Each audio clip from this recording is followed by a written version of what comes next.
Selasa tanggal 30 Maret 2021 saya kembali hunting di Terminal Bukit Surungan Kota Padang Panjang. Nah, pagi ini sudah berangkat tadi satu unit bus ANS dengan gelar Serambi Mengkah sekitar pukul 9:10. Dan itu adalah PO pertama yang hari ini masuk ke Terminal Bukit Surungan Kota Padang Panjang. Nah, hari ini kita akan coba bahas mengenai larangan mudik tahun ini, tahun 2021, yang kabar-kabarnya akan dilakukan pelarangan oleh pemerintah. Tapi apakah itu memang keputusan final masih belum jelas. Jadi kalau kawan-kawan yang mendapatkan postingan adanya larangan mudik, itu memang betul, tapi ketentuannya belum keluar atau belum final. Nah, untuk saat ini bisa kita cek di berbagai media sosial seperti berita dari Kompas, berita dari Tempo, dan media-media cetak lainnya tentang informasi yang sebenarnya mengenai larangan mudik yang akan dikeluarkan. Namun ketentuannya belum jelas, jadi kawan-kawan jangan termakan hoax. Untuk itu kita tunggu keputusan final dari pemerintah tentang aturan yang akan berlaku nantinya. Jadi pagi ini pukul 9:35 masih PO ANS yang masuk ke terminal ini. Belum ada PO-PO lain seperti PO NPM, Transport Express, M maupun Gumarang Jaya. Kemungkinan sekitar jam 10 mereka baru masuk ke terminal ini. Nah, kawan-kawan masih berbicara mengenai larangan mudik tahun ini, tahun 2021, menurut berbagai media elektronik seperti dari Paran atau dari Kompas, belum ada keputusan final bagaimana aturan larangan mudik tahun ini. Jadi kita tunggu saja bagaimana aturan yang sebenarnya. Namun kalau ada kawan-kawan yang menerima bentuk sanksi larangan mudik yang sudah diedarkan seperti dari media sosial Facebook, itu merupakan sanksi larangan mudik tahun 2020. Seperti dalam larangan mudik itu ada bus penumpang, ada mobil penumpang, mobil pribadi, sepeda motor, dan sanksinya 24 April sampai 7 Mei itu disuruh putar balik, 8 Mei sampai 31 Mei disuruh putar balik dan dapat denda 100 juta atau penjara 1 tahun. Nah, itu merupakan larangan mudik untuk aturan 2020, dan untuk aturan 2021 hal ini belum tentu berlaku kembali. Jadi jangan termakan hoax yang seperti itu. Kita tunggu keputusan dari pemerintah bagaimana aturan larangan mudik pada tahun ini. Untuk itu kalau mendapatkan pesan seperti itu jangan disebarkan lagi, karena itu adalah hoax. Ini dari Kumparan sendiri yang mengatakan bahwa itu merupakan hoax. Jadi bukan larangan mudik yang digunakan untuk tahun 2021. Sampai saat ini untuk larangan mudik 2021 belum ada, dan ditegaskan bahwa poster tersebut merupakan tahun 2020 yang saat ini beredar di media Facebook, WhatsApp, ataupun media Instagram. Untuk itu jangan disebarkan lagi. Nah, kawan-kawan, masih hampir jam 10 ini, 9:45, masih belum ada PO lain yang masuk ke Terminal Bukit Surungan Kota Padang Panjang. Entah mengalami keterlambatan atau bagaimana, yang jelas baru satu unit masih PO ANS yang masuk ke terminal ini. Nah, kalau tahun lalu ada kendaraan yang boleh melintas antar wilayah seperti kendaraan pengangkut bahan pokok, pengangkut alat kesehatan, kendaraan petugas, pemadam kebakaran, mobil jenazah, dan ambulans. Nah, itu merupakan yang aturan untuk tahun 2020 yang lalu, yang tidak mendapatkan sanksi kalau melakukan perjalanan. Nah, kalau untuk tahun ini kita tunggu ya kawan-kawan, jangan disebar lagi poster-poster yang menyatakan adanya sanksi 27 April sampai 7 Mei disuruh putar balik, Kemudian dari 8 Mei sampai 31 Mei disuruh putar balik, denda 100 juta atau penjara 1 tahun. Itu belum ada. Nah, kawan-kawan dari arah Jawa sepertinya ini ada ALS 349 yang akan menuju Kota Medan. Pagi ini masuk ke terminal Bukit Surungan, mesinnya 1626 dan sudah air suspension. Pukul 9:45. Jadi ini PO kedua yang masuk ke terminal Bukit Surungan Kota Padang Panjang. Sebelumnya ada PO ANS.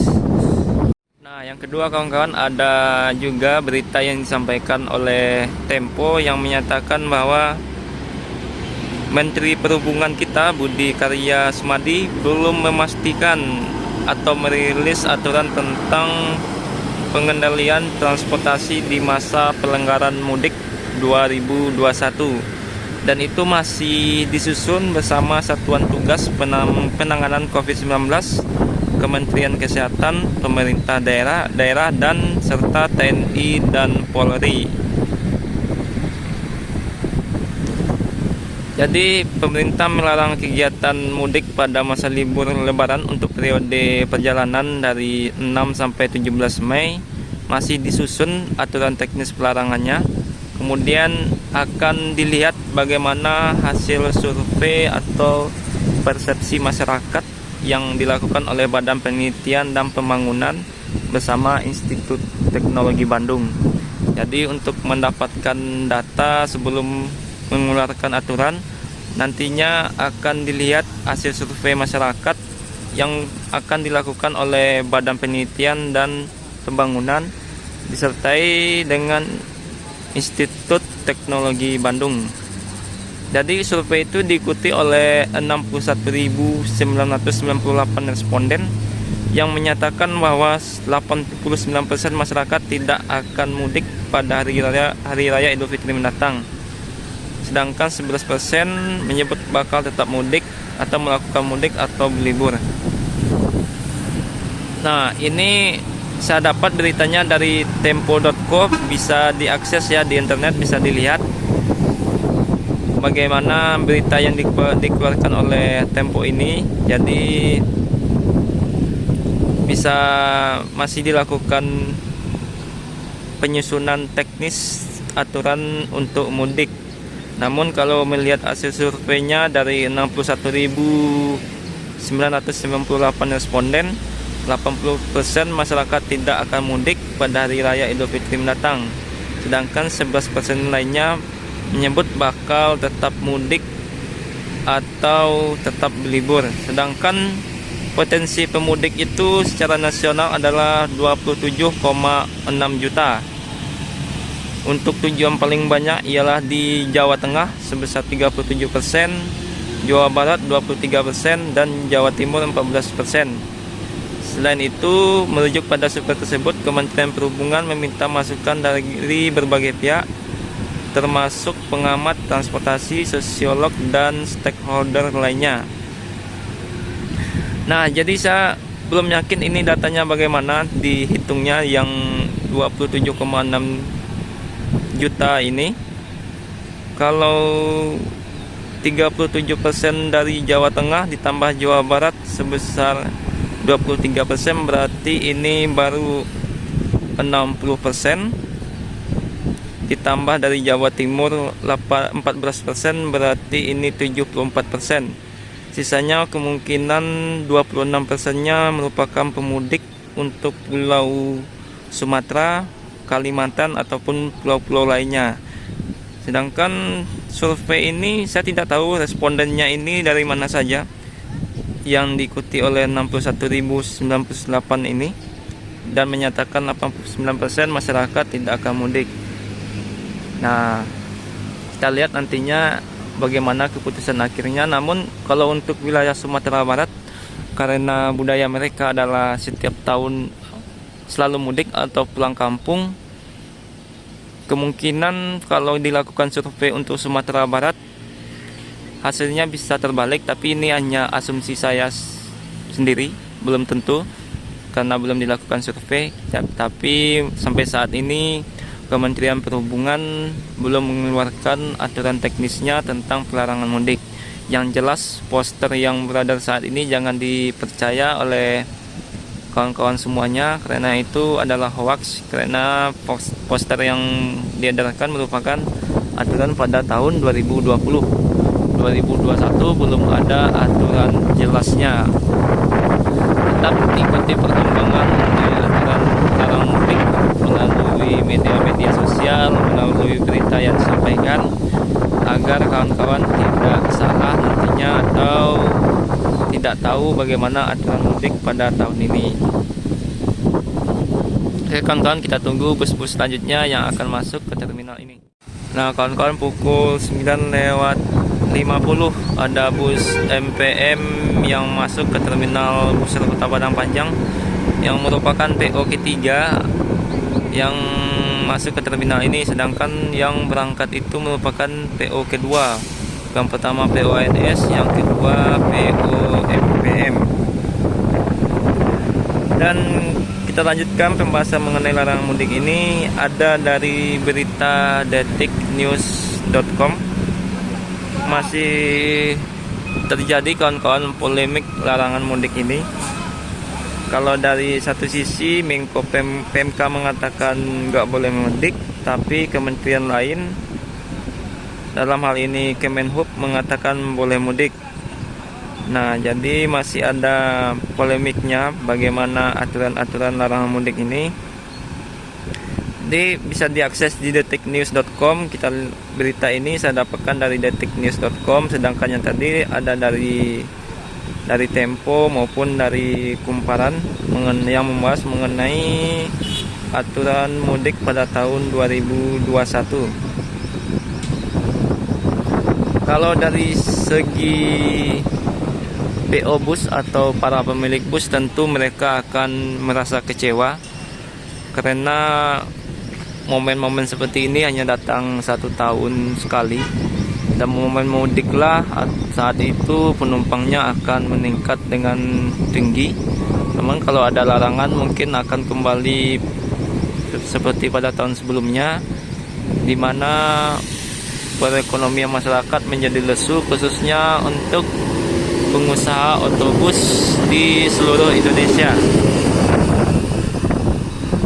Nah, mudah-mudahan pada tahun ini ada keputusan yang cukup baik dari pemerintah yang bisa menguntungkan kedua belah pihak. Memang cukup sulit mendapatkan atau mengeluarkan kebijakan. Di satu sisi kita harus memikirkan bagaimana kesehatan dalam mengatasi COVID-19. Di sisi lain juga harus memperhatikan perekonomian masyarakat, khususnya untuk pengusaha otobus, karena mereka harus atau membutuhkan biaya untuk perbaikan dan perawatan bus mereka, dan juga memikirkan para pekerja mereka seperti supir dan juga karyawan-karyawan kantornya. Nah, ditambah lagi belum lagi pajak yang mungkin juga akan membebankan mereka.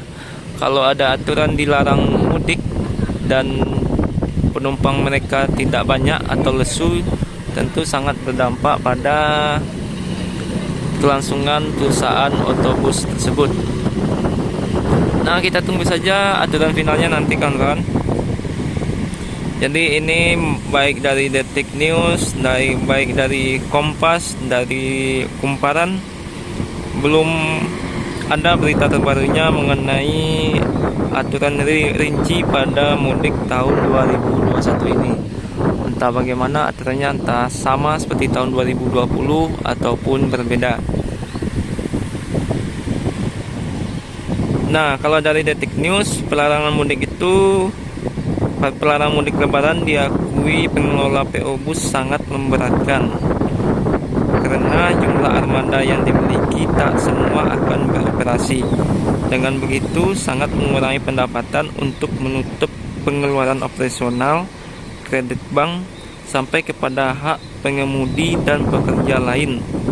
Nah, di sini dari berita ini dikatakan bahwa dari salah satu PO bus tujuan Jakarta Malang dan sebaliknya, dulu sebelum corona 25 armada kami jalan untuk tujuan Jakarta Malang.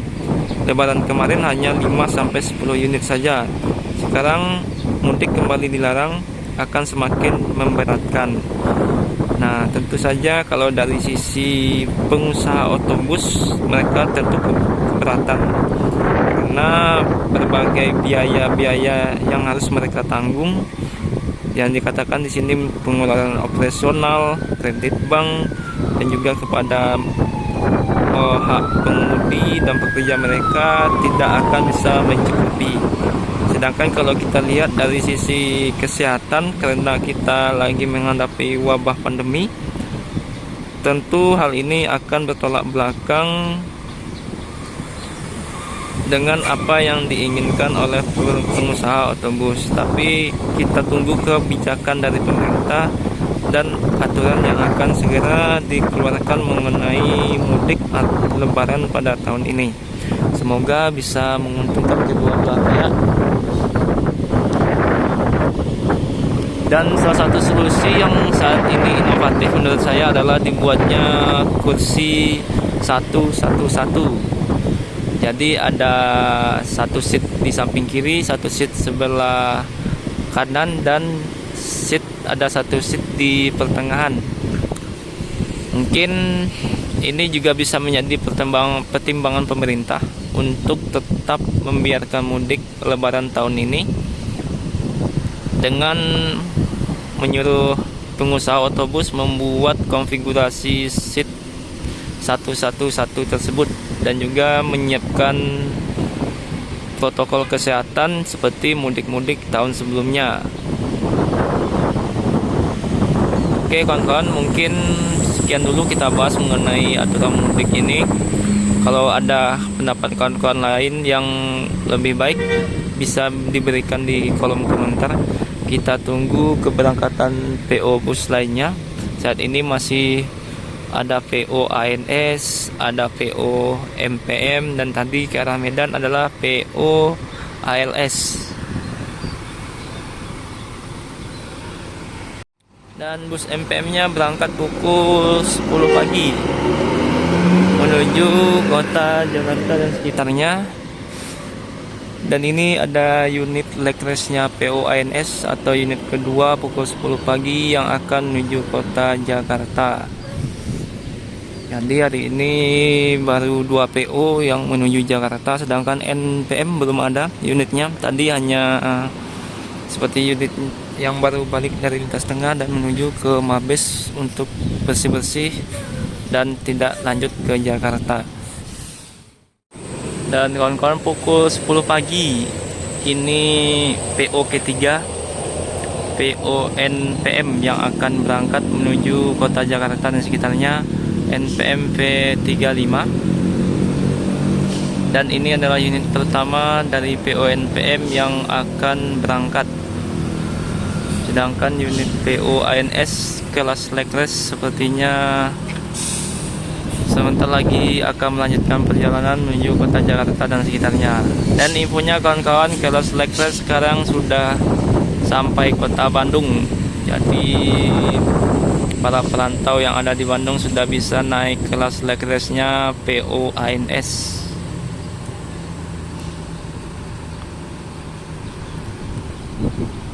Pukul 10 pagi duluan berangkat PO ANS kedua kelas leg race.